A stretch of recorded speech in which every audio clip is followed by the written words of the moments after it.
আসসালামু আলাইকুম বন্ধুরা, আবারও আসলাম একটা নতুন ভিডিও নিয়ে। আপনাদেরকে আগে দেখিয়েছিলাম কিভাবে ড্রাগনের চারা তৈরি করতে হয়। তা দেখে এক ভাই কমেন্ট করেছেন আপেলের চারা তৈরি করে দেখান। এই ভিডিওতে দেখাবো কিভাবে আপেলের চারা তৈরি করবেন। এখানেই আপনারা আমার ভিডিও দেখতে পাবেন। প্রথমে একটা শুকনো সুতি দানা নিয়ে এটাকে পানিতে ভিজিয়ে নেবেন। এরপর এখানে আগে থেকে ছিলিয়ে নেবেন আপেলের বীজ। ছিলিয়ে নিয়ে এখানে আপনাদের পছন্দ মতো রেখে দিবেন। এরপর এটা মুড়িয়ে একটি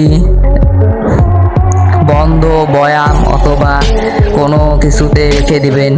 আমি এটিকে কলম বক্সে রেখে দিলাম যাতে এটি বাইরের আবহাওয়া অথবা বাতাস না পায়। এরপর 7 দিন পর আপনাদের কাছে আমার ভিডিও নিয়ে হাজির হব। আপেলের চারা কি আসলেই বের হবে? দেখতে চাইলে চোখ রাখুন নেক্সট পার্টে।